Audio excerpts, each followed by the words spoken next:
From the Library of Congress in Washington, D.C.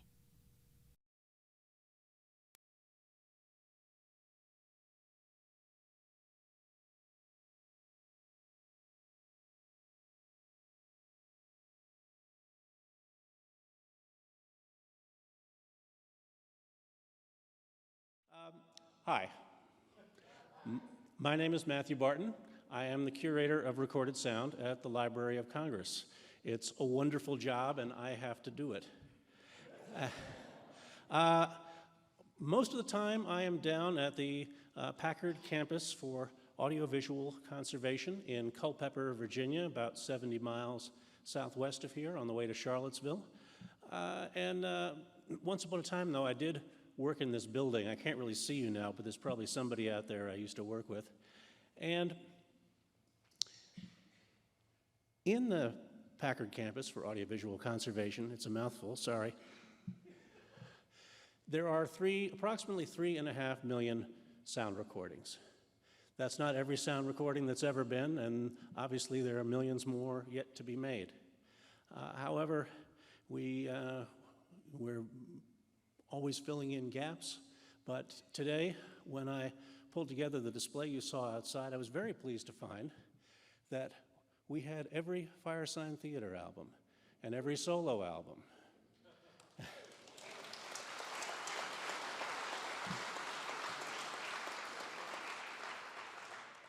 So obviously my predecessors were doing something right.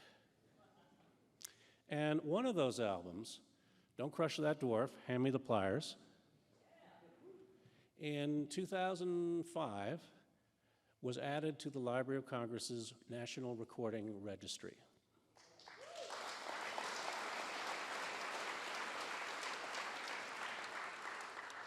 I think at that time there was only a couple of hundred other items on the registry. We're now closing in on 500, but it's still a very select group of recordings that are historically, aesthetically, and technically significant, exceptional, lasting, as the Firesign Theatre is.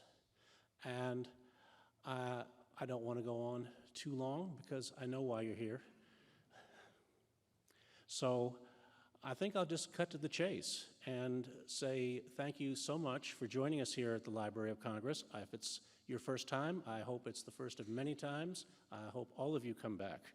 It's really a wonderful place, and it is here for you to use, for all Americans to use. So with that, I will just say that it's an honor for me to stand on this stage and introduce to you two of the 4 or 5 crazy guys, the Firesign Theatre, or what's left of it, Phil Proctor and David Ossman.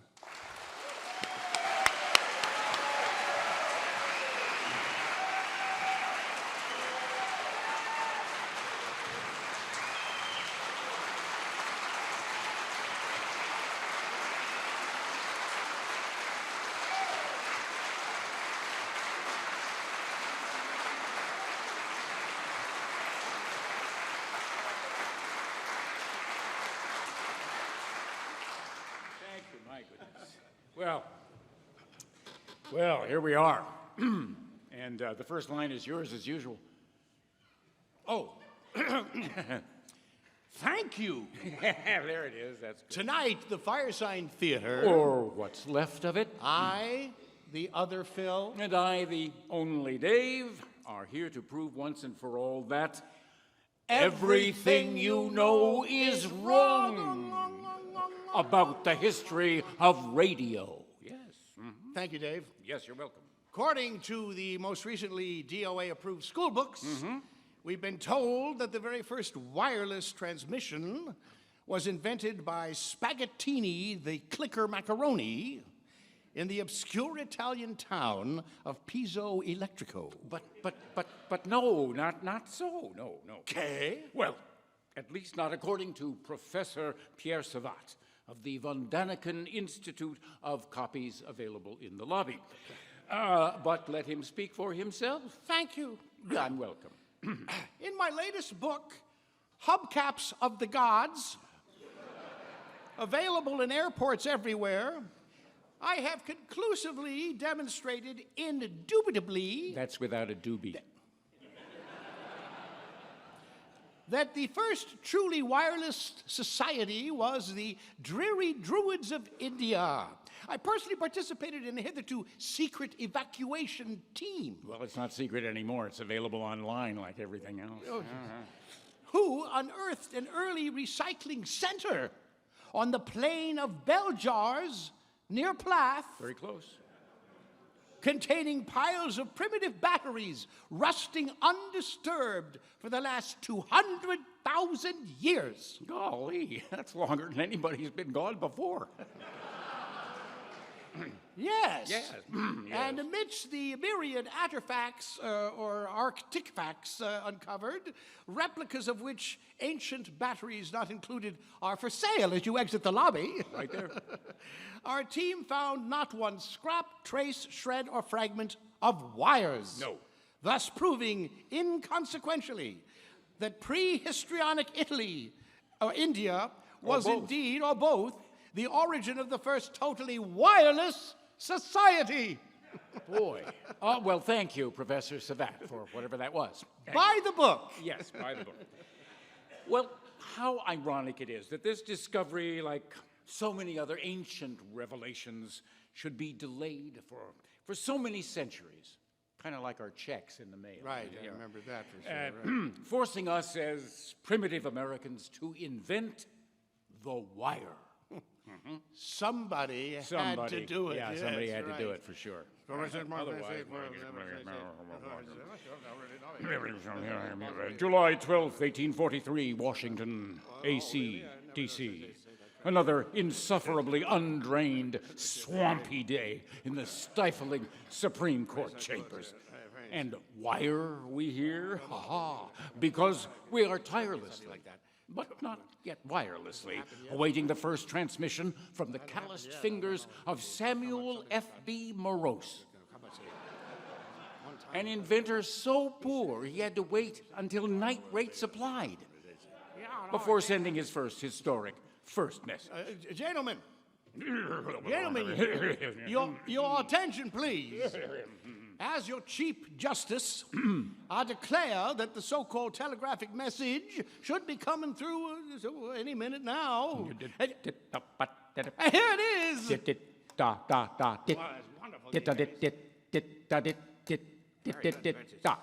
By cracky. Yeah, that's great. That's my life. Yes, That's wonderful. please, go Yeah, ahead. take it. Shall I take it? All right, Yes. thank you. By cracky, Mr. Chief, I love this voice. I got to do it. That's your only voice, isn't it? That's So the far as only one I know. have for this I've purpose. heard that voice before. Yes, we've 50 borrowed it. years Yeah. of that voice. Hell, you were born with that voice. Oh, well, carry on. Let's go back to the script. Oh, my cracky, Mr. Chief Justice, sir. There's a country car here. There's that guy. Well, let me see. Will that come through as clear as a bell jar? You're waiting for that. What does it say? Well, let me see here. Let me see. It says TMI. TMI. TMI. Oh. TMI! Oh, excuse me, Mr. Chief Justice. Could you perhaps interpret this historic message for us? Well, of course I could. Yes, That's my job. Yeah. I'm well paid by you to spend entire sweaty days interpreting indecipherable crap like this. Well, let's see. I think it's some sort of a street slang, a yeah. midi patois, a sort of a bel jargon. Oh, dash it all, this is tough. I just have to say, it's about dis and dot. Well, it was. It was indeed about dis and dot. And just what did dis dot rot? It wrought the next step on the path of progress. Hello, inventor of the phone company, Alexander Beljar here. Oh, it's Mr. Watson, I presume. Yes. What can I do for you? I've stumbled across the most frightful conspiracy. It's a plot to ensnare the world in wires and poles, to fill the homes of the poor with ringing noises, to allow naked men to talk to naked women without their knowing it, and worst of all, to charge great sums of money while cutting off service to pathetic pensioners while they bake or freeze to death in their own homes. Holmes! Do you hear me, Holmes? I'm horrendously sorry, old fellow, but you've got the wrong number.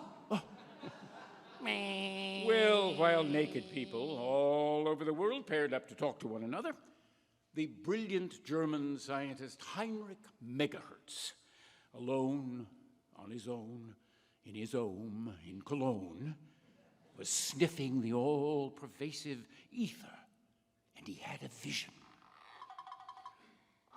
A strange vision. A vision of electric waves undulating along limpid, invisible molecular highways, oscillating, shimmering, electromagnetic fields. But he also saw dragons, little guys in melty hats, and the last 3 episodes of Time Out for Beaver. Soon, news of his discovery spread far and wide, and the images of surfing on undulating electromagnetic waves had a peculiar appeal. Oh, to the Beach Boys, sure. Good vibrations. Aha, right. And also to a sandy-haired Yaley named Tree DeForest, which would lead him to really suck it up when he invented the vacuum cleaner. Phil, DeForest invented the tube, the vacuum tube. Oh, perhaps, or was it the tube-powered vacuum cleaner? Well, you can see the infomercials. Yeah. Anyway, he knew what it was and what to do with it. And not a moment too soon, because we needed it to light up a sign that said, On the air. Hello, America. This is Jackson Lane, the honey sweet voice of station KWKW in Vaseline, New Jersey. From our modern studio on full floor of raised hardware at the busy intersection of Darwin and Suet, we bring you the tender tenor tones of the Bell Jar Boys of County Black. When Irish eyes are smiling, short is like a balmy day. And when Irish bombs are blasting, it'll blow your pub. Awake, awake, awake, awake, awake. And so, America was on the air. But there was only one problem, you see, with being on the air. Once you're on the radio, you know, you got to stay on. And on. And on and on, yeah, hour after hour and day after day, week after week, month after month, year after year, decade after 50 years. Dave, it's okay. What? It's okay, Dave. Yeah, well, but Phil, you see, it was all lies. What? Lies? What? No, I meant live. It was all live. It was all on the air live. Live. Yeah. Right. That's right. No, Dave, I think you meant lies. Yeah, I did, actually. Well, maybe. But back then, there was no such thing as a leak or fake news. No. Not even a fake president. What can you do?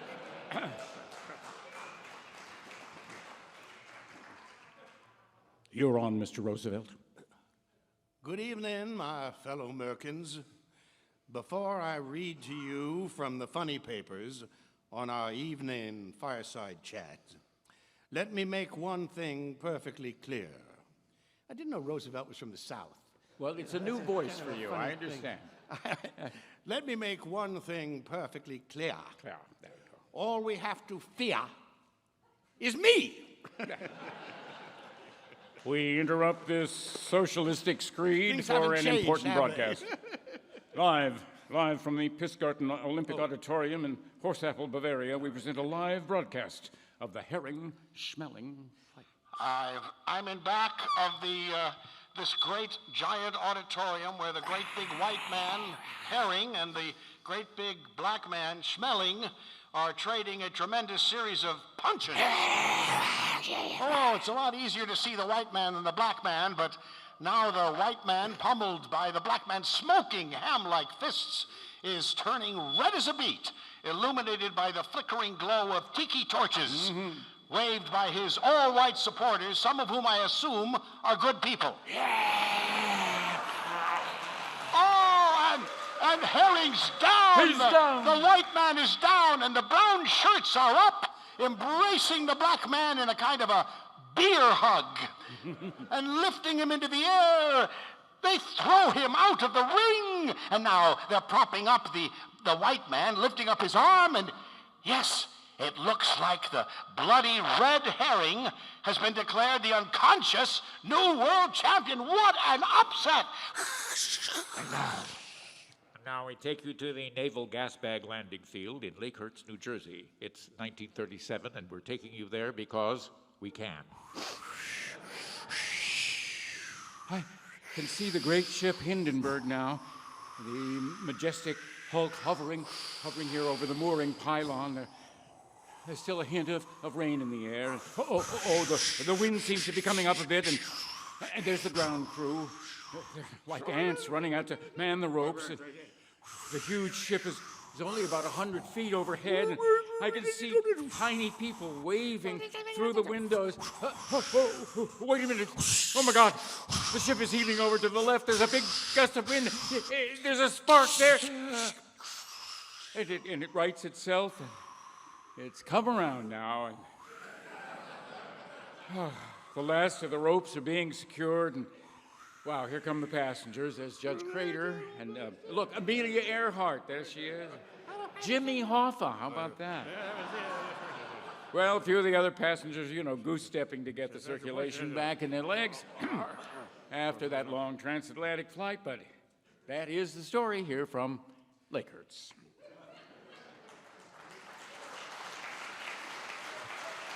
Yes, the news may have kept America on their seats, but it was the art of radio that really glued them down. Simple-minded but addictive radio series that led to decades of addictive television in the years to come. Shows like... Is it a hit or a miss? What? Yes. The makers of Loose Blood present the Aboriginal Amateur Hour, and here's your menial host, Major Arcana. Round and round I go. Hey, babe, we're on the wheel again. But first, here's a word for you poor sufferers of blood sludge from the wealthy folks at Dremel. End of song. End of song. The timeless story of the little people, striving to make a pie pond of tranquility in a dirty, backstabbing, self-conscious hamlet that accepts neither, but rejects both. Brought to you every day by Bree. Bree. Clean. Cleaner than anything. End of song. As you remember, Cookie, ejected from Dr. Dog's insane asylum, had just been driven out to the scene of the fire in Aubrey's stolen car. Only a few minutes before, the Carrots and the Squirrels had formed a committee to flood the Mixville breadworks before nightfall. And in court, Nora avoids to unlock the pent-up riddle of Blessed Father Erpo before we all reach the end of song. Headquarters, Moon 40 Taurus. Roger. Sun 29 Pisces. Roger. What? This one looks serious, Roger. Cancer is rising. We'd better call... Captain Equifax. Yes. Captain Equifax, the deadliest foe of those who would test our island democracy. By day, Adolph Tree, a mild-mannered college professor, but by night, Kiki, a mini-skirted habitué of Hollywood's star-struck Sunset Strip. But twice a year, he's... Captain Equifax! Today's dumb story, Spies Over Broadway, but first... Police state. Help, it's the police! Policemen, real policemen, it's policemen will become. Who's number one? Peacemen. Yes, we're peacemen. Even though we wear a gun, it's all in fun. Yes, police state, where green rookies become hardened men in blue, where danger earns a diploma and crime gets taught it less in the lesson it deserves. Listen now, as the Federal Bureau of Marijuana, in cooperation with Crime Lord magazine, presents challenge number 13, Roach Patrol on police state. Do pigs live in Do trees? pigs live in trees? What? If There you you go. lived where I lived, and I lived where you lived, then we'd live where pigs live, in trees. Yes. We all live in trees like big fat pigs. And it's time again to play What? The all-family fun game that stunts the experts. Well, yeah, that was it. That was the state of the art of radio back then, 1940s. Or was it just the art of selling soap and cigarettes to a gullible public? Huh? Well, we can thank our lucky strikes. No, that's stars, our lucky stars. Lucky stars, right, yeah. For the thoughtful, concerned dramatists, the real artists, the poets of the medium. Big men, like awesome whales, who scared the pants off of us. But maybe the greatest writer of them all was the man who transformed the great American art of selling into the art of selling us a great America. Legendary radio dramatist Normal Corwin, who single-handedly yanked radio in the 1940s by its patriotic ears. And radio. We love Norman, by the way, so don't take that seriously. We love Norman Corwin. Radio went off to the wars. There was nothing to stop it. And when it came back, we discovered another casualty rather closer to home. We found that suddenly we couldn't hear DeForest because of the bees. You see, a swarm of bees had buzzed into Philo Farnsworth's head, their little bodies forming a picture, a vision of the future. And soon he replaced DeForest's bulky vacuum tube with the newfangled catheter ray tube. That's cathode ray. Oh, please. Ow. Well then, gee. Oh, well then it was the 50s, and well, bees were everywhere by then. And there was bee movies, bee girls. Be my love, for no one else can end this yearning. And Time Out for Beaver. Well, America was really bewitched by TV, and everybody was bothered and bewildered, and radio was left to you kids, late at night, tucked in your beds, listening to dangerous broadcasts like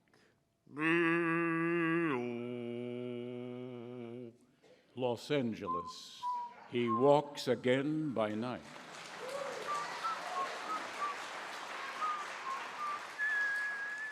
Out of the fog, into the smog, relentlessly, ruthlessly, I wonder where Ruth is. doggedly, toward his weekly meeting with the unknown.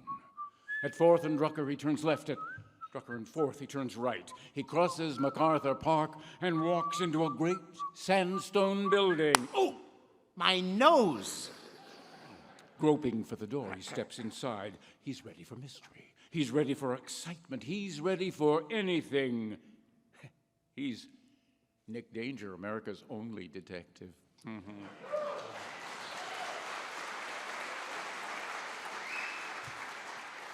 As played so memorably by our late, great partner, Phil Austin. Yeah.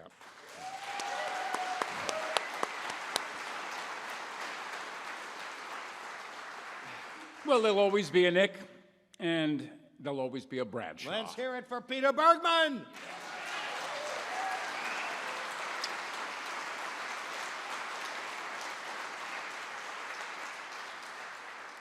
They're here with us tonight. You can be assured of that. Well, yes, that's right. There's Rocky Rococo. I forgot about him. And Let's hit it for me. You stupid fools. And of course, there's always Nancy. So What? Hello, Detroit, Cleveland, Philadelphia, Fresno, Denver, and all you sweet people in Foggy Bottom. And say, it's here, DC's favorite brew, Here Beer. I drink it because it's here. So if you're legal, drink here. And if you ain't, drink near here. Let's hear it for Here Beer. And stay tuned for all the hits, all the time, all the same. Yeah, that was the way it was, wasn't it? Well, what happened to those crazy kids? All of you listening to that stuff back in the 1950s? Well, in the 60s, they became boomers listening to AM and FM and the PM on brand new stations like... This is WBAI, listener suppressed radio at 98.6 in Newark City. And that, of course, was William Mallock's Bowel Movement in B-, as performed right here in the Coolidge Auditorium by the unpronounceable Wind Symphony Orchestra under the direction of a surmuffled foreign name. And this concludes the 2 hours we've been able to keep the transmitter on today. So now, if you're game, listen to the long-running BBC classic, War for the Throne of the Orphan King. Here it goes. As a tiny tot, my frosty foster mother told me not to cross the moat. And then the monk, he did bespeak me, cast the moat from mine own eye. And so confused, I crossed mine eyes and double-crossed the monk, who fell into the moat. And then my naughty nubile niece Marie did bid me warning that I play no longer by myself. 'Twould make me blind. But I was blind to her entreaties, and so I leapt into her burning bush. And lo, although consumed by fire, I rose again to bite another apple on yet another eve. Are we not men? If we fall, can we not but rise again? Oh. Hot-headed, flushed with blood, we'll not take it lying down. We'll pop a pill and get it any way we can. Oh, listeners, save me! Anything you want to. And they did. They did save radio, and they still do, I guess, but what about you, okay? Yeah, you were in dark, smoke-filled rooms, listening to stuff like... Welcome to Side 5. Follow in your book and repeat after me as we learn 3 new words in Turkish. Towel, bath, border. May I see your passport, please?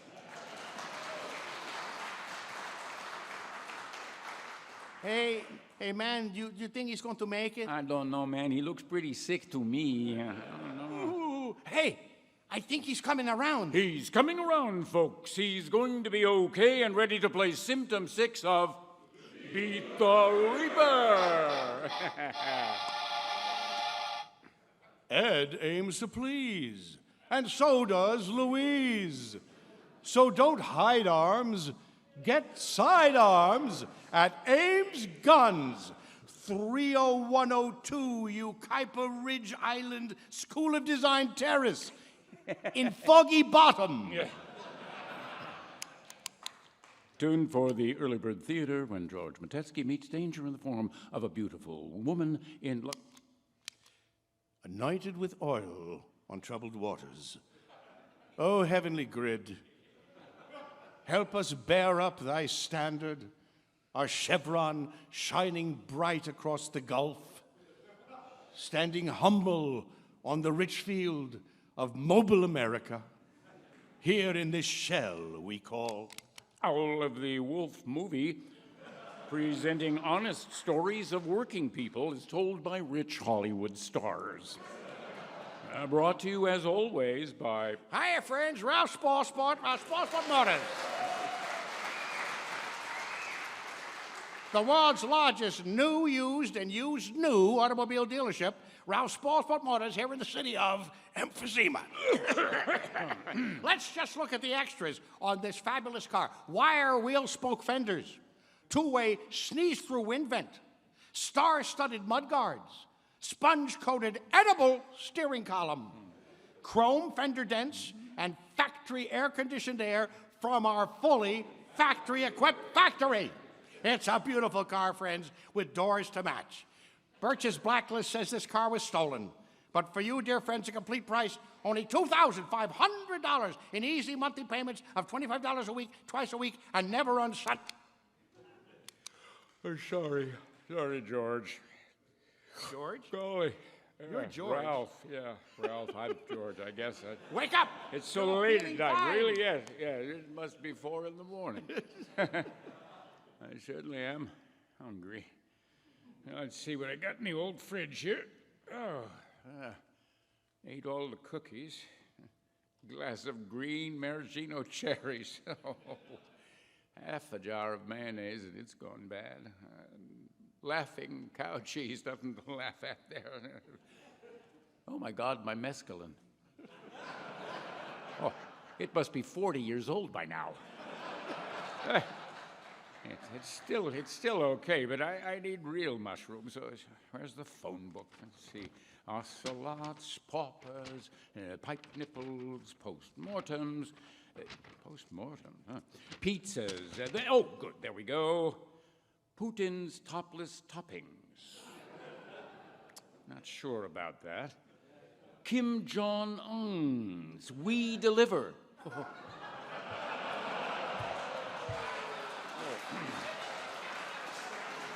Well, here we go. Nick's Mystery Pies. Dangerously delicious. That's the ticket. Here. Next pies. How can we feed you? Hello there. This is George Tybite, Tacoma N 200 Sector R. I want to order a pizza to go and no anchovies. Sorry, you don't order up in that area. What? You don't deliver in the hills? That's a bummer. Well, maybe I'll get my mind off of eating by turning on the all-night talk show for some food for thought. You are listening to NTR, National Trump Radio. Stay tuned for Chapter 13 of Your Government in Action. Today's installment, The Art of the Surreal.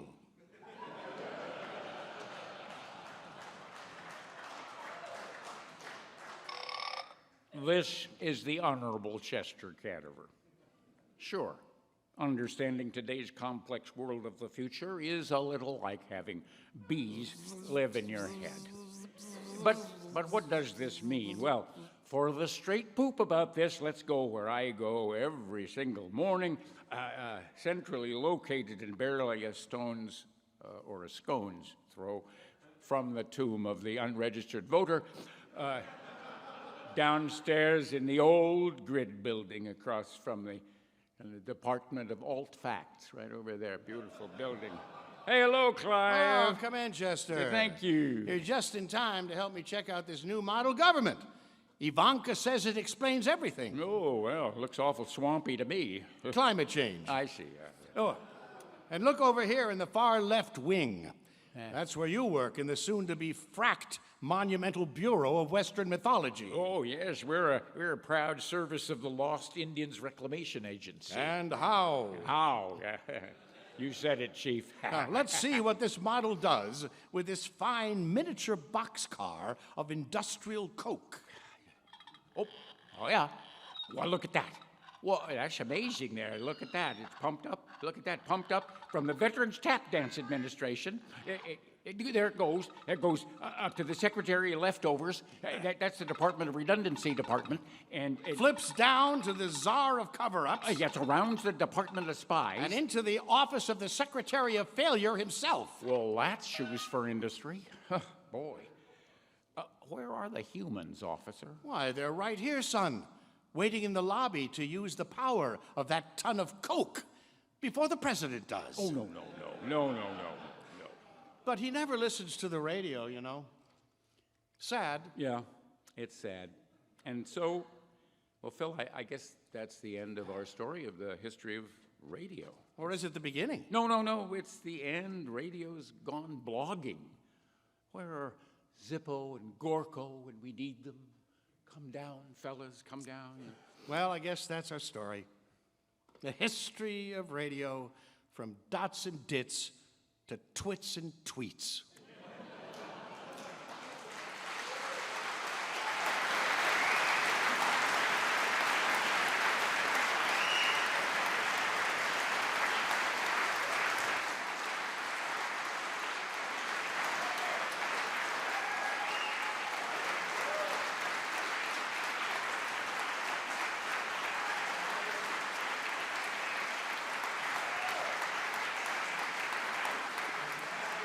Thank you. You know, the Firesign Theatre, all four of us, we did what we could. Yeah, we took that old art off the radio and we mashed it up with Stan Freberg and Mad Magazine, Bob Newhart, Bob and Ray, and Sgt. Pepper. We skated just ahead of the needle on our first LPs and escaped just in the nick of time, diving through the hole in the center of the record. And although, you know, we did a lot of big costumed and propped shows in our younger days, we ended up standing next to each other, recreating with just our voices characters that we've lived with for over 50 years. Just like we're standing here now, to thank you all for a lifetime of laughter, to thank the Library of Congress for dubbing us the Beatles of comedy. I've got blisters on me tonsils.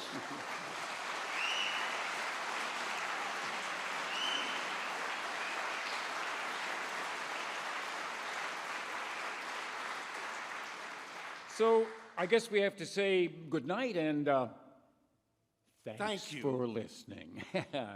Anyway, oh, what? Wait. We have to prepare them. We have to tell them what they're going to do next. There's more. There's always You think more. we just go? There's always Oh, more. I thought we of were going course. to go off stage and drink, but okay. No, We'll do that after later. show. Well, prepare yourselves for what is really a rare treat. This is a selection of home movies of the recording sessions at Columbia Records in Hollywood, Studio B, in 1970 of Don't Crush That Dwarf. Hand me the pliers. You will actually see us in the studio making this album, and it's from Plug In, our recently released 2-DVD set of Firesign films, available like most of our other material at firesigntheatre.com. There's a lot of stuff there. But first, yes. Dave, let me introduce my dear partner, my co-anchor and ball and chain, late afternoon twice Gimme Award nominee, Harold Hippucker. Thank you, Ray. Ray Hamburger, ladies and gentlemen, the Kiwanis Honorable Mention International Toastmaster Runner-Up Emeritus. Twice the experience, 2 times the coverage. double the now. And now, double the now. Oh, no. Hal and Ray, Still together. still together after all these years. It's in the Please- contract. So we would like you to welcome once again back our patron here in the historic Library of Congress. on this great America's stage. sonic curator, Mr. Matt Barton. Yeah, come on, back, Mr. Matt. Barton. Come into the light.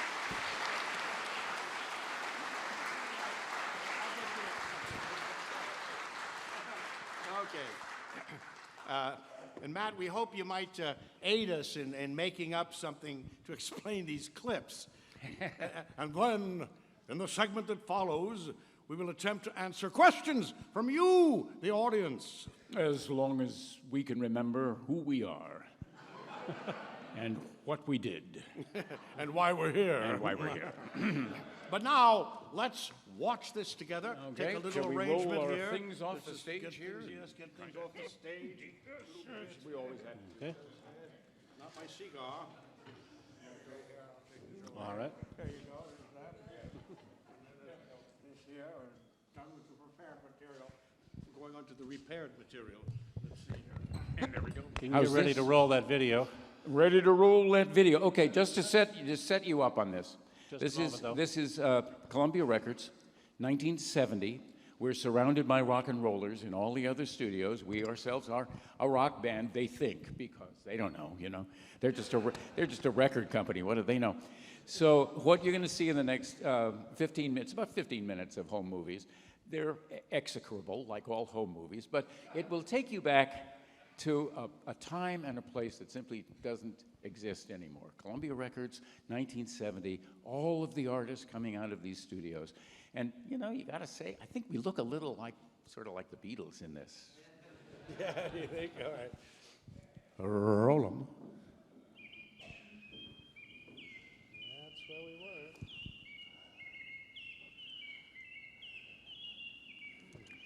Little title done by my children, Allison and Devin.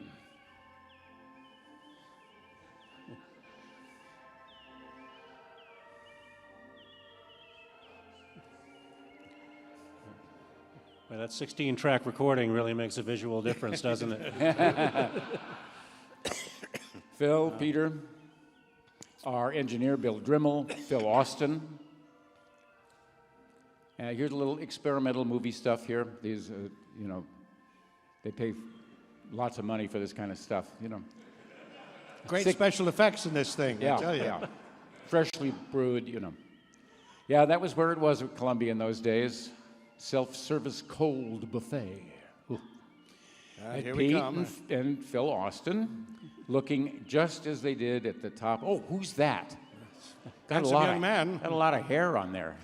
A lot of hair everywhere. And me. Yeah, For long hair example. too. It was awfully So dark in the here it studio. was It everything- helped us, the mood, you know. But Everything was, of course, recorded in 16-track. This was our first album that allowed us to use 16-track. And for anybody who knows about this kind of thing, there's a lot of accumulated noise on those open tracks. So what are we going to do about all this noise? Well, we got something called Dolby back here. We'll roll them in. And so that was the very first album that incorporated Dolbys and to suppress the tracks. We always had the same engineer. You'll see him frequently. These are people we probably still know. And actually, the Firesign Theatre gave Mr. Dolby his Lifetime Achievement Award, or his Dolby Award, anyway, for creating it, his Invention Award. All right, let's see what's going on here now. What's that? Oh, just current news headlines. There's a lot of spare time in the studio, as you can tell. That's Thad Warwick, who did the music for Dwarf. David Grimm was our organist on the Nick Danger album, and he passed away very unexpectedly shortly after that album was released, or he would have been with us on Rheumatic this album heart as well. condition, poor fellow. Yes, at 30 years old. Yes, there we are. That's the control board. You And the recognize it time from is Star passing. Trek. The little clock on the wall. That little clock on the wall, that's right. We don't know what he's saying. But we weren't listening anyway. Anyway, this was an old radio studio. All of the studios that we worked in those early days at Columbia Square were radio studios in the 40s and 50s.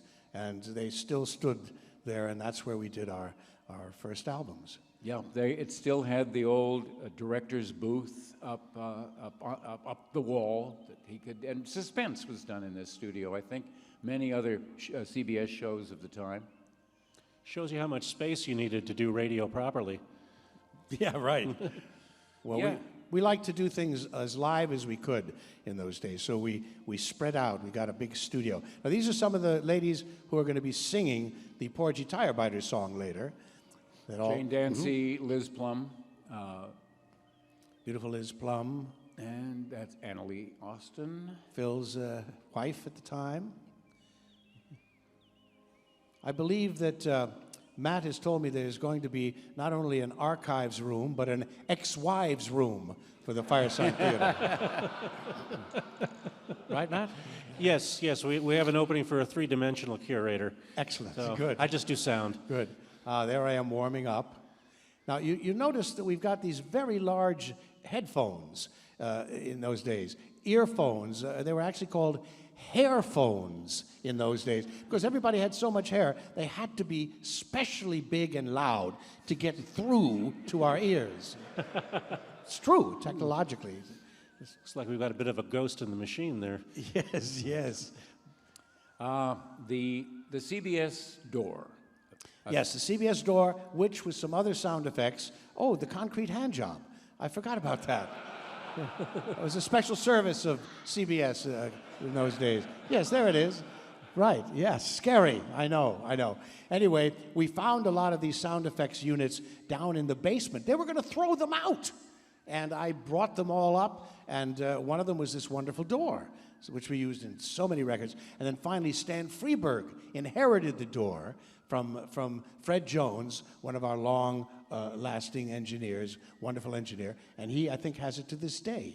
He doesn't have it to this day because he's gone. But the door remains. That's art for you.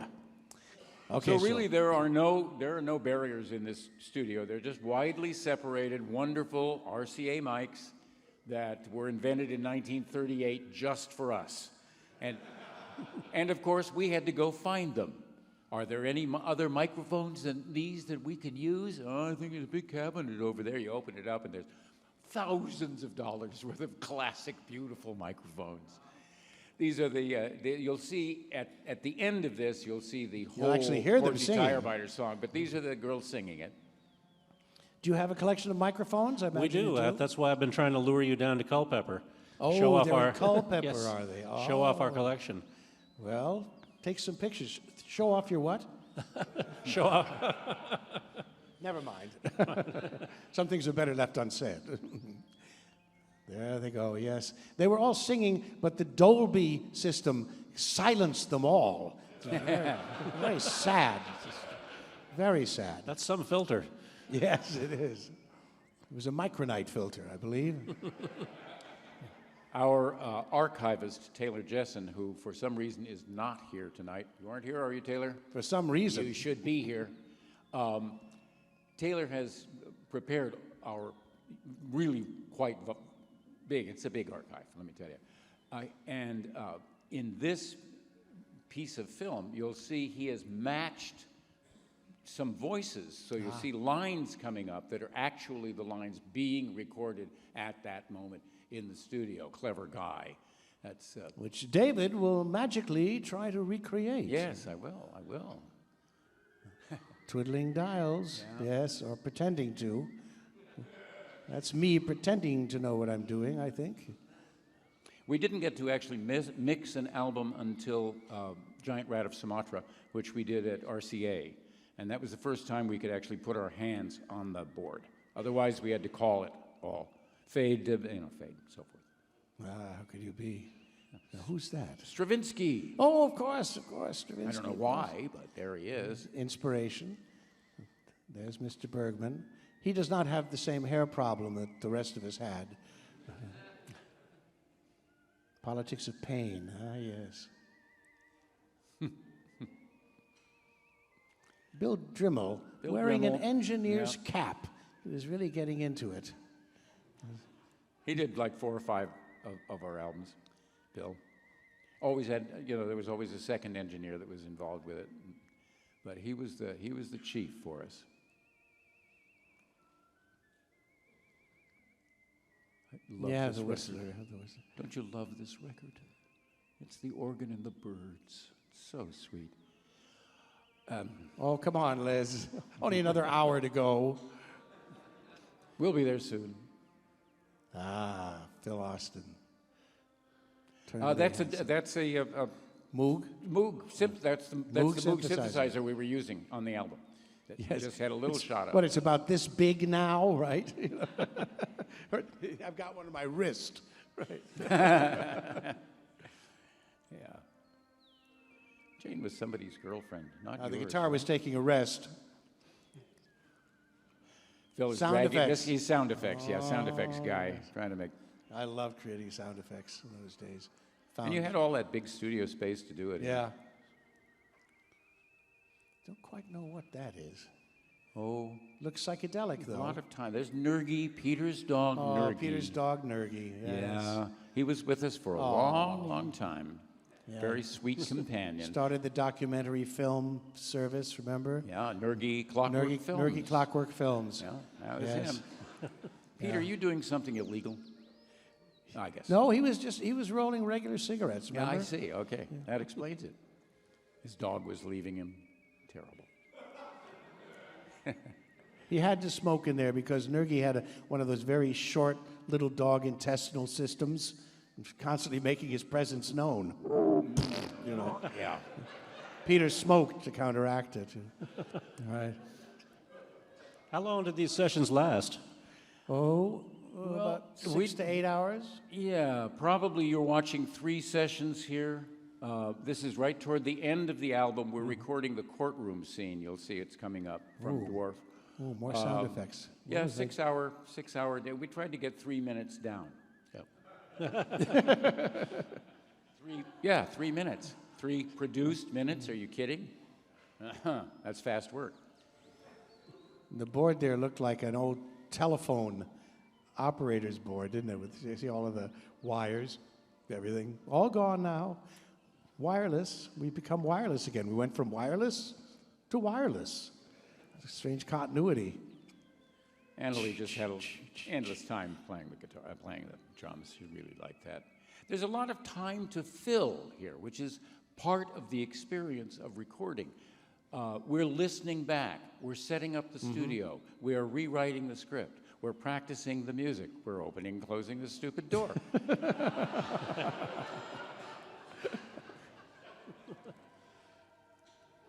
And now we're hopelessly bored. The day is nearly over. Let's take pictures of each other. Okay. Oh, yeah. Taking pictures of people taking pictures of you, and you taking pictures of us taking pictures of one another. There's the script. Or something like it. And that script is here right now at the Library of Congress. That script. We felt they should, if they got the record, they should have the script for it, you know.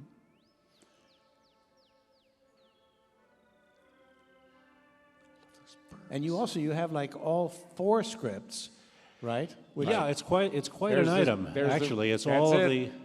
That's the machine. Yeah, and each one of them had our own writing on Exactly. it. You can see all the iterations, all the revisions. Pretty interesting. Yeah. No, it's quite an item in itself. Now, Dave, are you about Yeah, to here do we some go. acting? This is Here we go. this is The courtroom Lieutenant scene. Tirebiter. I am Klein. Oh, yeah. I don't like you. I don't want a piece, and I'm walking out of your set, literally, and close the door. All in one movement. And this is Brockmer. That's yeah, Brockmer. but this is the courtroom scene. Not sure what these lines are, but it's in the midst of recording that sequence toward the end of the album. Yeah, he would change his voice by sticking pencils in his mouth. Interesting technique. Well, in fact, to do the lieutenant, is he walking through the door now? He's It's just walking. The hopeless. engineer is walking. Everybody through the got door. a piece of that door.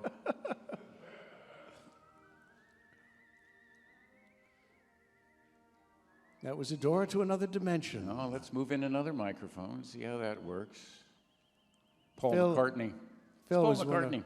Yeah, Paul McCartney, right? Yeah. Phil was our musical backbone. Now, here we go. I'd drink anything.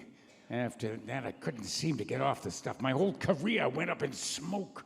There was no way I could follow the scenario written by the people who pay for your wheelchairs, General. Yeah. Bergman's listening. the pencil Could is always to tell make when me- he was listening intently. That's how he lost the hair on the top of his head.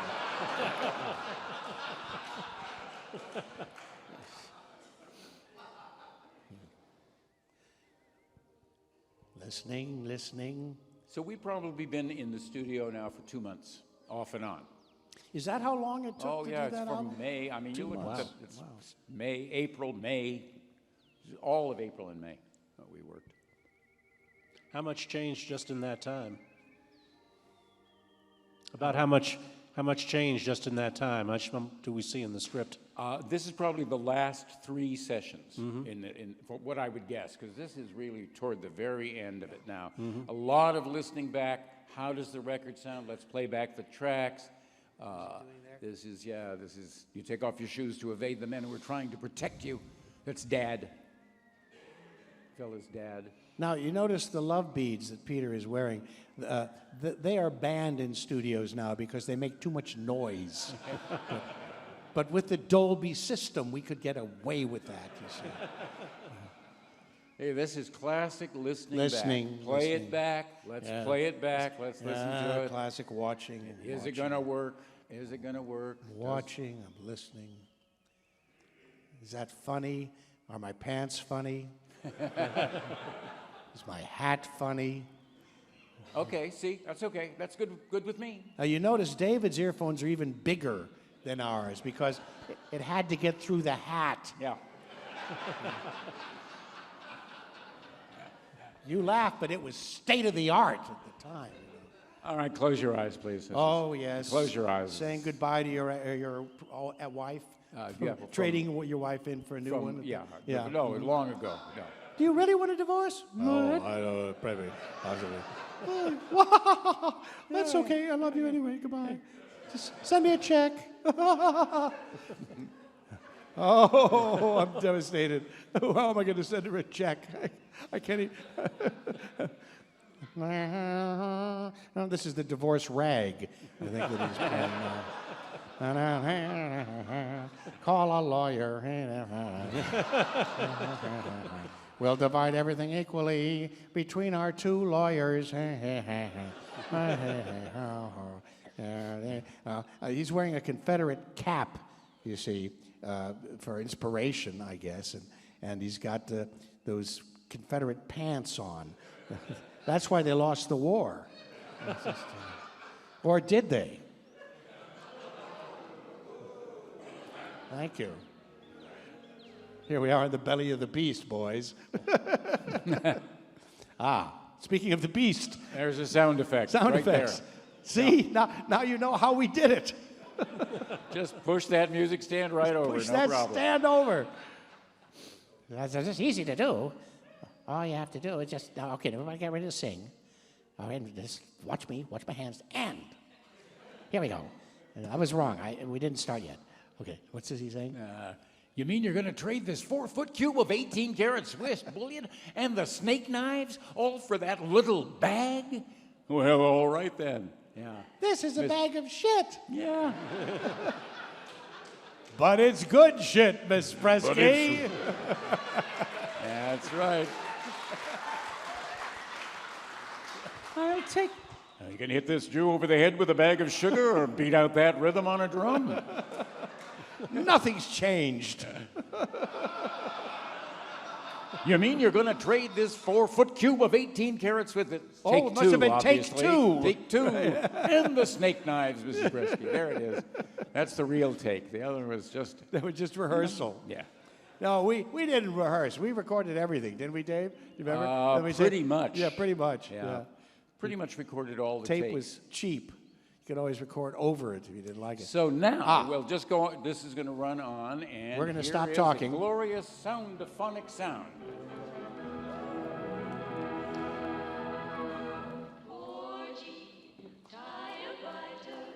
He's a spy and a girl delighter. Firefighter, he's a student like you. If you're looking for a captain of the ringball team, you can bet he won't be there.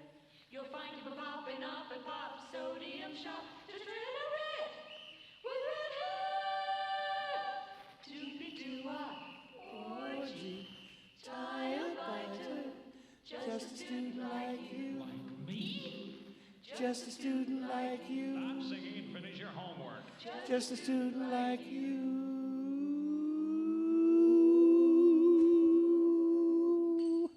And that's that.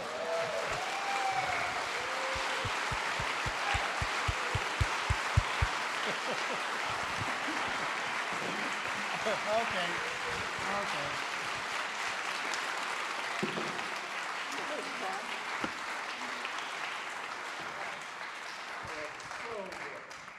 Yeah, that's actually the way it was for the first 5 albums that we did at Columbia in that studio with that engineer. And oh yes, I'm sorry, microphone. Thank you. My real wife, Judith, has Here's the techie here.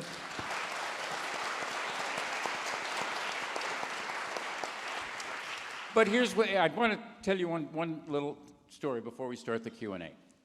25 years ago, everybody was out on the road doing every rock band was doing their 25th anniversary show. We were all out there doing, 25 years, one of those historic moments. So we were out on the road doing it.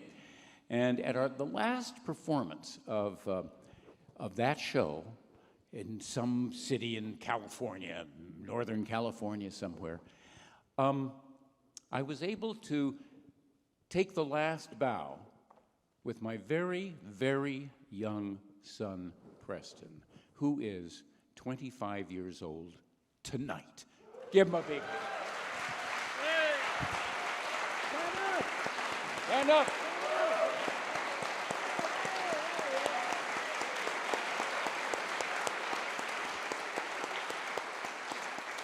Yes, he heard that first burst of applause at about 3 months.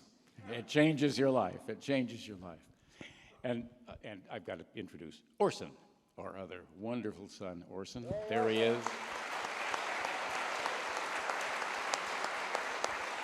And since we're acknowledging family, I want to acknowledge my wonderful wife, Melinda Peterson, who helped us direct this piece tonight. Wherever you are. I love you, darling. Hey, there she is. Thank you all. So, are there any questions? Front row.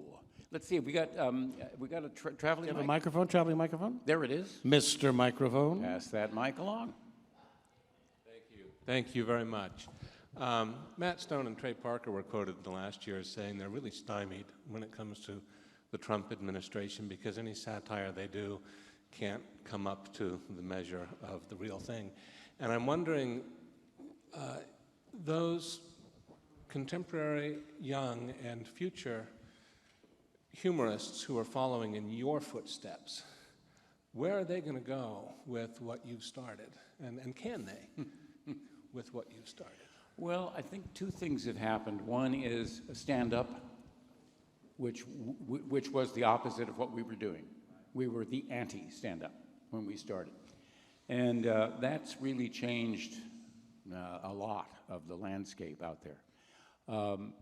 Television, when you think of Saturday Night Live, sketch humor, and it's direct satire.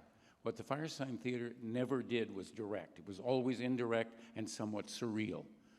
All of our commercials were not, they were way over there, The reason we were never on Saturday Night Live is because we were too crazy. We were too hot for them. Well, also, they really were inspired by a group like us to create their own repertory company. And we were, it's hard enough to get 2 guys on television, and it was really difficult to get 4 guys on television, but for other reasons. But one of the things that's also happening, obviously there are some very powerful comedians who are doing some great satire in a time when we need to laugh about the dire situation that we find ourselves in. And that was never really what Firesign Theatre set out to do, although we did break the president. All right? Yes, we did. 4 more gears. Yeah. I think it comes from the news better than it comes from the comedians, if you ask me. The people who are doing news kinds of programs are the ones who are really having a satiric effect on politics right now. Very, very valuable. But remember also, one of the main messages that we tried to deliver in the many years that we created comedy in our own particular way was that you're responsible for everything, really. The tomb of the unregistered voter is a classic example of that. We are responsible in many ways for the situations that we create in our society and in our lives. But the other side of that message is kind of like, but don't get too emotionally or spiritually involved in it, because much of it is really, at the bottom line, an illusion. And we always like to reveal the illusion of things that we were all getting emotionally involved in so people could sell us things, people could scare us into thinking certain ways, voting certain ways, acting certain ways. So you have to maintain your own inner perspective. And that was, I always felt, one of the main messages of the Firesign Theatre, which is I'm responsible for my life, and I'm going to keep it that way. Absolutely. Very strong. Yeah, he's handing the mic out right there.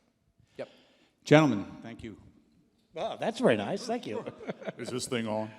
It sure is. Jameson Hawkins, Facebook friend. You told me to shout out, I did. Speaking of breaking precedents, where in the name of FUD did you come up with the idea in 1970 or 71 to put holograms and clones and a computer hacker together for bozos? Well, that was 1971, and the story is...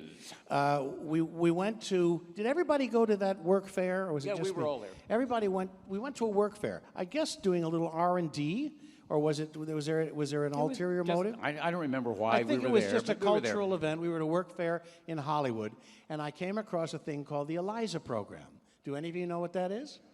Yes, if you do. The Eliza Program was a very, very early interactive computer program. And it was quite crude. You basically would type a question in, and the program was a psychiatric program. You would be talking to a psychiatrist, and the psychiatrist would be answering you through the machine and answering whatever questions. How do you feel about that, Phil? You know, things like that. And I noticed, and I played it, it was fascinating, and other people were playing it, but I noticed that all of the material was printed out on one of those, the yellow sheets of paper, like the ticker type paper that used to come out of all of the machines, remember? And it was going into a big cardboard barrel.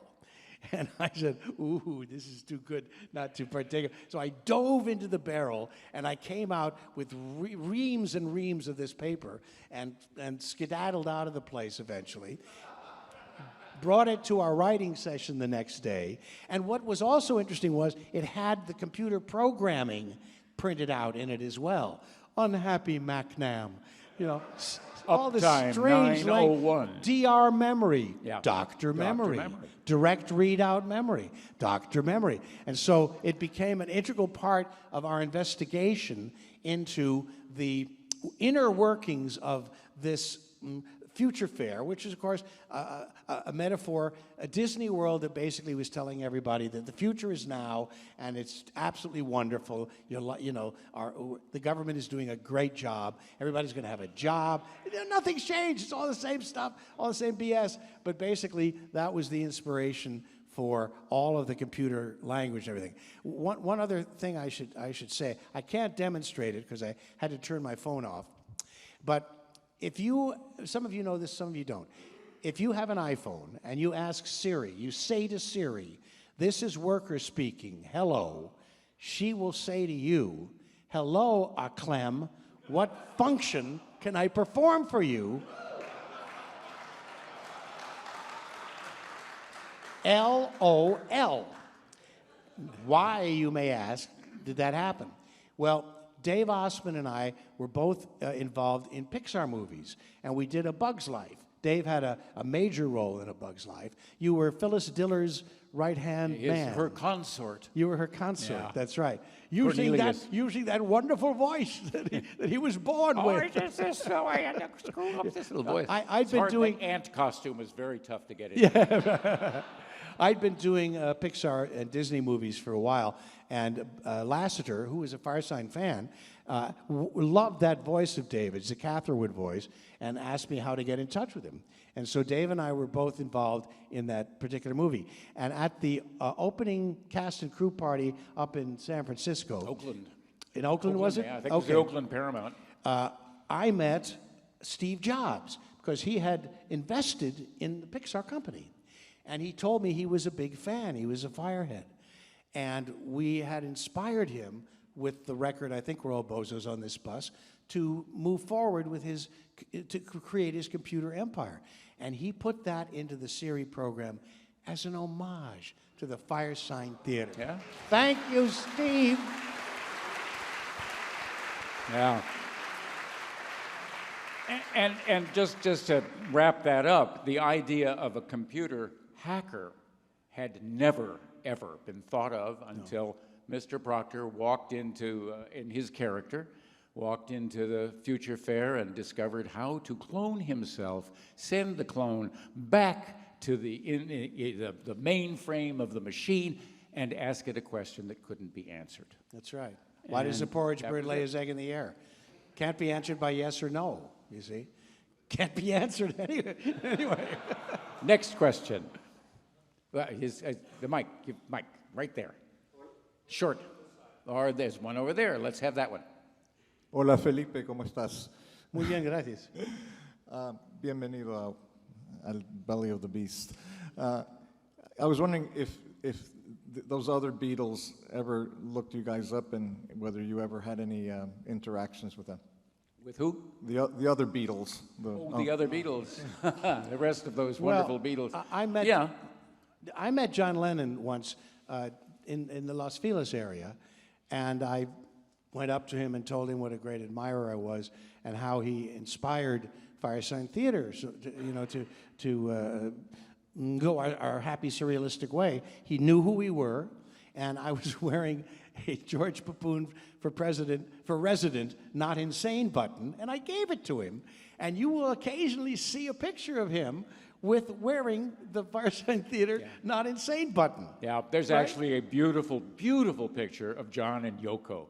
And Yeah. John is wearing that not insane button. It's just priceless. Not insane. But that was the only interaction, other than the fact that we would religiously get together and listen to the first pressing that we could get our hands on of every new Beatles album. Well, yeah, and we started when Radio Free Oz started.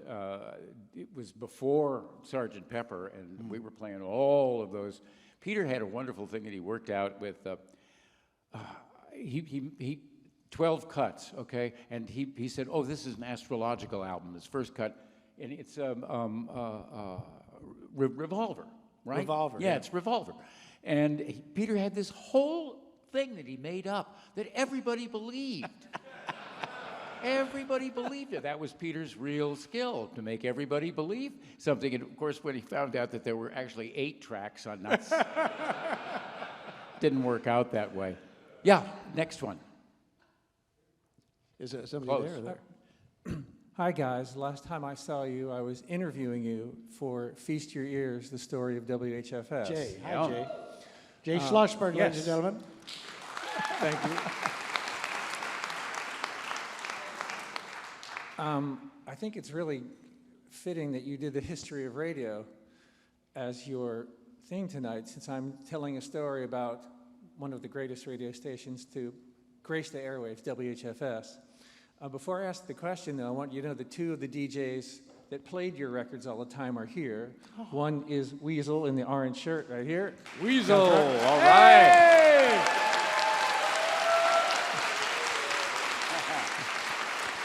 You sleazy weasel, I love you. Squeeze the wheeze. And then sitting back here is Adele Abrams. Hey, who's Adele. also- I love you too, but in a different way. So the question I wanted to ask you, because you did this radio history, it's a question I actually asked you for the film. And so what I'd like to ask is, what did freeform progressive radio do for you? How did that light the fire behind those records? Because HFS and WBAI and BCN and all those 30, 40 stations around the country were the only ones playing your records. So maybe you could answer a little question about that. Yeah, well, part of the reason why we were able to reach people was also that FM radio, the FM radio revolution, happened around that time. And a lot of college stations were experimenting with it. And they could play an entire side of an album. But freeform radio was the key to our success, because our albums were designed to mimic the sound of actual radio and television. And so people who didn't know that we were comedians or surrealists would get hooked on that, and then believing that it was normal, we we could pervert their young minds. That's my Yeah, no, feeling. we couldn't have done without progressive radio, obviously. We did the Dear Friends album, which were 3-minute cuts from our radio program, because we could only get airplay. Eventually, we couldn't get 38 minutes of Short record cuts, on. right. Could you get 38 minutes of record on now? No, I don't think so. So without your station and stations like yours, particularly on the East Coast, GBH? Yeah. GBT, yeah, right. Yep. Yeah, see? We couldn't have done it without you. Thank you really all. couldn't have. Right. And David and I did participate in your documentary, and it's quite wonderful and fascinating. We're very grateful for people like yourselves to have fearlessly played the stuff that we were doing, which is pretty far out to an audience of real people. You made them surreal. Thank you. Yeah. What else? Oh, I should also mention that Luke Poling is in the house tonight. I'm polling. I don't know where Luke is. But Luke is doing a documentary on the Firesign Theatre. And Dave and I did some interviewing with him backstage. It's very exciting, and he's got about 70 minutes done right now. So that's another documentary piece. I got to get you two guys together. We're looking forward to it. There's, as far as, just before you get the next question, we are doing a really wonderful job of wrapping it up. So all of the albums, all of the radio shows, all of the movies, all of the scripts for all of the material, most of that is out, coming out very soon. Are two books Dribs of mine. and drabs. One is a novel starring George Tirebiter, the Flying Saucer Murder Case. There's some handouts around about that, and then after that, Fighting Clowns of Hollywood, which is the story of us trying to make it when we didn't have a record label, writing big theatrical shows, and all of those scripts will be in there, and then there'll be a third book coming, which is the unmade film scripts, the original version of Zachariah, which is really funny, and The Odyssey. Saucer. Which Phil Austin and I wrote right after Airplane. We were hired to write Saucer, with a tail of it. And they never made it. And but the big one was the Firesign Theatre's one big movie. What are we going to do? We're going to make The Odyssey. Modernize The Odyssey. What? Yeah. And so the script, all those scripts will be, and all of these books are from Bear Manor. Bear Manor, you can go to their website, and progressively they'll have all of those books. And then in honor of Peter Bergman, Peter and I had been working on a couple of projects before he passed away. And so in honor of him, I completed them. One is Power, which is the scripts of a very funny, surrealistic radio series we did for Heat with John Hockenberry, produced by our friend Ted Bonnet. And my wife, Melinda, plays many roles on it. It's very funny. It has been available as CD, but the scripts are very funny. And that's also a Bear Manor Press project. And I'm putting the finishing touches now on the skits behind Americathon, the skits behind the screenplay of Americathon, telling the story of that movie, which had the potential to be a lot better than it was, but is a cult classic now. And finally, my own autobiography, Where's My Fortune Cookie, is just released today. You can get it on Amazon, and I'll be doing promotion on shows like Coast to Coast soon, talking about it, because it's really about the psychedelic events that happened that led me really to become a member of the Firesign Theatre and to stay with the group over all the years, and I hope you get a kick out of that as well. Yeah.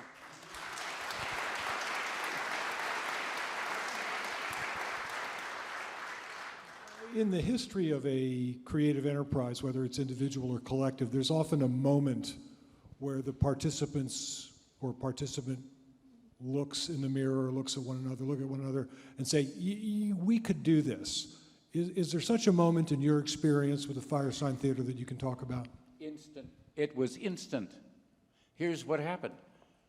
Peter says, let's do the Oz Film Festival. We're all filmmakers, and we're going to show the movies on the radio. And so I was one person, and he was two people, and Phil Austin was four people, and Peter was the host. And we got in, and we started showing our movies. And the phone, immediately, people believed this. They believed that we were showing movies in the studio on the radio. Here's what really sold it for us. Yeah. Phil Austin was playing Jack Love, who was the pioneer in adult movies. And it was Phil Austin. He did it with a sleazy British accent. And he wanted to show excerpts from his latest movie, Blondie Pays the Rent. Yeah, something like that, yeah. So he sets the projector up and he starts to play it. And Bergman says, stop, no, stop, stop, stop. We can't show a dirty movie on the radio. They'll take away my license. And the phones lit up. People This is said, KPFK, Pacifica Radio, you can imagine. KPF-K. You said, how can you censor this man from showing his movie? He's an artist. That's when we looked at one another and went, said, we got something going here. So it was really our first performance together that did it. Yep. Yeah. Well, I guess we have a little time, one or two. Hi. Voice from the darkness, yes. Well, first of all, thanks for coming. I can't say I understood all of it, but it was well worth the drive. That's right. Well, while I'm thinking about it, getting back to bozos, why does the porridge bird lay his egg in the air? And how or who or where did you come up with a question like that? Or should I even be asking? It's another Phil Proctor story, I'm afraid. Yeah, this is what the book is about. It's so weird. They say, I had a girlfriend named Angel, big, beautiful Texas girl, and she told me a story of her childhood, how when she was a little girl in Austin, Texas, she'd go out into her backyard and she'd play with the leprechauns. And this is what she told me. And this one day, this leprechaun came out from behind a stump or something and said, why does the porridge bird lay his egg in the air, and then laughed and ran away? Well, she told me this story, and I thought, well, that's a good question. All right. So I brought it to the table, and it became the virus that was planted in the computer. Now, I looked into Irish mythology, and I discovered that there was a king who had been deposed and who lived in a cage, living on porridge for years until he was thrown. He regained the throne. And I went, well, that's good, you know. But basically, the best answer to that, why does the porridge bird lay his eggs in the air, is that we've killed all the trees. Right? That's one. That's possible. That's one. But it's a Zen question, you know. Yeah. Zen what? Bergman, on Radio Free Oz, he created the Oz button, which had 4 positions, remember? Yes. It was Oz, O-Z, or you could turn it one way around and it would be no. Or you could turn it the other way and it would be Zo. And you could turn it the other way and it was... Well, it was Oz, no. I mean, Zo. And what? On, of course. On. Yeah. Oh, yeah. How could I forget that one? On. And along with that, in the Love-In kit that he sold, there was a draft card, Mexican Air Force, upon what was it, upon delivery, burn it? Yeah. Upon Well, it's Mexican Free Air Force. Everybody Mexican was, Free Air Force draft card or something. Anyway. Yeah, Peter had... He created the first Love-In. Yeah, first Love-In was Peter Bergman. He invented the name. Yeah, at Elysian the Field. whole thing. It was at Elysian Park in Los Angeles on Easter Sunday, 1967. We were there. Thousands of people. 17,000 people showed up. It's amazing. Something like that. Yeah, he was a power, all right. And the best straight man the world has ever seen. Any other questions? One more. Yeah, this one, I hope I get this right. It occurred to me coming in here tonight that what the heck are you guys that you are what you are? And it dawned on me it's somewhere between, there's nothing in comedy. I was trying to figure out who is doing this, and I haven't seen it.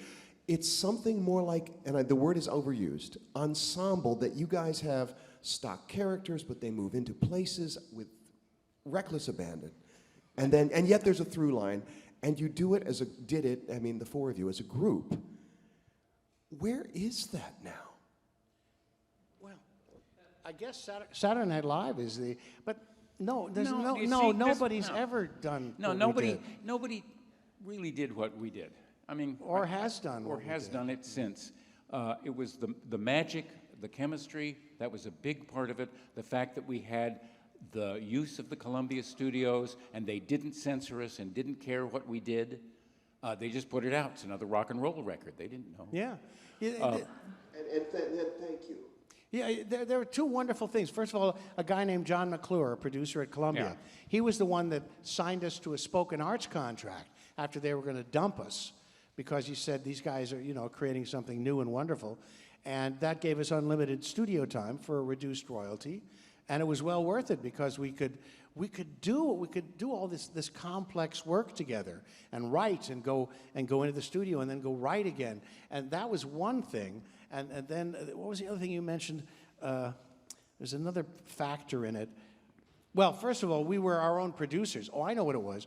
Records were basically uncensored. I mean, you were playing a record like ours. And that was the point. You played because in we the were privacy talking of your own home. directly to you. Yeah, They were you played it uncensored. at home. Right? We weren't writing it for a media platform, for radio or television, it was a private platform that you could carry into your home, share with other friends if you liked it. And that was, I think, the reason why it was there. We were called underground comedians. It was slightly subversive in that regard. But we were free to write and speak uncensored. And no one really had that opportunity until now, where, of course, you don't have to have a studio. You have it all in your own watch. Blog it. Yeah, right. You can watch it, right? Yeah. I'm listening to something right now. But as you could see from that film, it was fun. It was genuine work. We worked really hard, and then went back after that, and we wrote more, and then we'd come back in the studio, never quite knowing where we were going to go with it. Right. And the part of the magic of the Firesign Theatre was that Phil could come up with something, I could come up with something, Peter could, and we'd change everything. We got those chops together on the radio. Yeah. On progressive radio, because we were able to improvise together freely, and we could bring in stuff for other people. David brought in Mark Time, first time. Yeah, Mark as Time. a little skit for us to do, and we just all dove right in. We worked with an engineer named the Earl Jive, who used to drop sound effects in on us, unexpected sound effects that we'd also have to respond to. Very unique, very unique. Nobody else ever had the opportunities we had, and that's why I don't think anybody else was able to follow the path that we followed. Right place, right time. And we love you. Thank you. Thank you so much.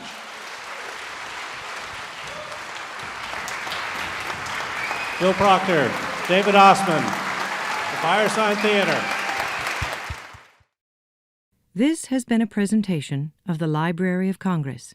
Visit us at loc.gov.